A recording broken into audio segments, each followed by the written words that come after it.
kana LENG'IN hila Gulung sedita kana besi Din ang dang kasang hipoy Ningay damin Lika hong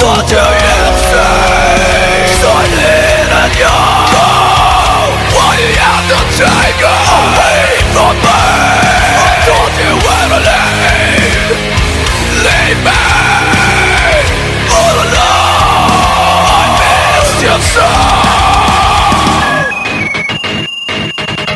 Looking back at the person I became, Christian young, don't think I'm forget that. Never gonna make it all. You know where I lie.